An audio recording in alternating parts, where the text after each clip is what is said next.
Le 8 mars est la journée internationale des droits des femmes, mais elle est aussi importante pour célébrer les réalisations des femmes et promouvoir l'égalité des sexes. Par ailleurs, je vais te donner ici 5 choses pour t'aider à prendre de l'avance à l'occasion de cette journée. La première idée, tu l'aurais peut-être dû le voir venir, c'est la paresse. Il faut supprimer la paresse de ta vie. À force d'aimer laisser les autres faire ce qu'on doit faire, on se retrouve à ne rien savoir faire. Ce n'est pas en attendant les autres faire qu'on aura les opportunités venir vers nous. Aussi minime que ça soit, même s'il s'agit de faire le travail des femmes de ménage. Moi, j'étais une femme de ménage en Alsace pendant 6 ans et j'en ai pas honte. Parce que j'ai fait femme de ménage comme d'autres pouvaient faire ingénieur ou diplomate ou professeur. Vous savez pourquoi? Parce que c'est la même démarche de gagner sa vie honnêtement. Si j'avais été voleuse ou prostituée, peut-être que je n'oserais pas dire. Mais je considère que j'ai refusé tout ce qui, pour moi, n'était pas moral. J'ai accepté de vendre ma sueur pour vivre. Donc, je ne dois rien à personne. Quand je suis femme de ménage ou quand je suis écrivain, je parle à tout le monde de la même manière, c'est-à-dire les yeux dans les yeux. Parce que être femme de ménage, ça me permettait de régler mes problèmes sans me quémander. Je ne voulais pas le RMI en France, le revenu minimum d'insertion. On donne aux pauvres, on les aide. Quand on a l'habitude de quémander, de dire merci, on finit par perdre sa dignité humaine. J'ai refusé ça.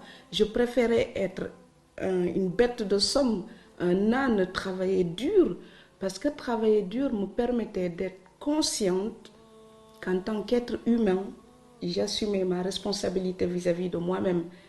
Il était à moi de trouver comment vivre et avec quoi. Parce que la paresse est l'un des facteurs qui nous amène directement vers la dépendance. Lorsqu'on te dit qu'il y a telle ou telle opportunité là-bas, la première des choses qui te vient en tête, oui, je vais envoyer mon mari, oui, je vais envoyer mon frère. Non, lève-toi et va voir toi-même.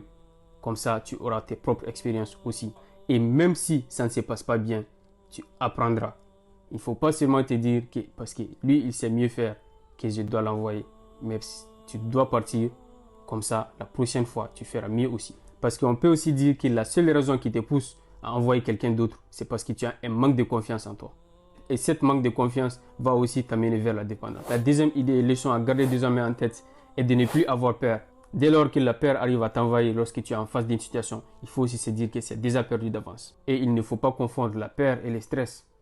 Le stress aide à se surpasser, mais la peur pousse à baisser les gardes. Tu dois toujours avoir confiance en toi et te laisser encore une fois l'occasion d'apprendre de tes propres échecs. Il ne faut pas avoir peur d'échouer. Et lorsqu'on a une peur excessive, on aura toujours besoin de protection. Et ce qui te mène encore vers la dépendance. Être connecté et aligné avec cela. Quand vous êtes à l'écoute et chargé dans ce que chaque fois que vous vous sentez vide, vous allez à l'intérieur de vous-même. Vous connectez à la source et vous savez que tout est possible. Troisième chose à retenir, c'est l'éducation. Il faut te former, il faut apprendre. Si tu ne te formes pas, tu resteras celle que tu es. Parce que pour bénéficier d'égalité, il ne suffit pas seulement de demander. Il faut aussi le mériter. Il faut devenir plus que ce que tu es en te formant, en faisant tes propres expériences de vie. Pour cela, il faut échouer le maximum de fois que tu peux pour devenir meilleur et ressortir le meilleur en toi. Aussi, parce qu'il n'y a pas que la formation abstraite qui est une formation de valeur. Voilà, vous allez en France, il y a des boulangers qui sont meilleurs ouvriers de France. Je vous garantis qu'ils sont tellement respectés que des médecins viennent s'incliner devant eux par respect pour leur talent. Le talent est multiforme, protéiforme. C'est une métamorphose permanente de l'être humain. Le conservatisme, c'est de la stagnation. Je ne peux pas être comme mon arrière-grand-mère. Je ne veux pas être comme elle. Je garde d'elle ce que je trouve nécessaire, humain, fondamental.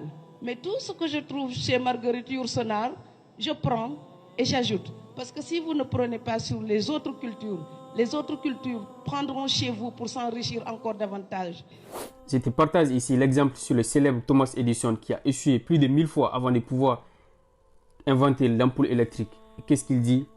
Je n'ai pas échoué 1000 fois, mais j'ai juste appris à chaque fois qu'il y avait une meilleure façon de faire. Et la quatrième chose que je vais te partager, il faut bien écouter, elle voit en elle seule les trois autres que je viens de citer. Il s'agit de l'entrepreneuriat. Il faut entreprendre. La clé de la réussite est dans l'entrepreneuriat. Si tu veux réussir dans la vie, il faut entreprendre. Et pourquoi l'entrepreneuriat? C'est parce qu'il nous oblige à apprendre, à rester persévérant et à rester fort. Et c'est sans doute le seul domaine de la vie qui ne fait pas de discrimination. Que tu sois femme ou homme, vieux ou jeune, noir ou blanc, tout le monde peut entreprendre. Je n'ai pas besoin ici de te donner une liste des personnes qui ont gagné leur liberté grâce à l'entrepreneuriat.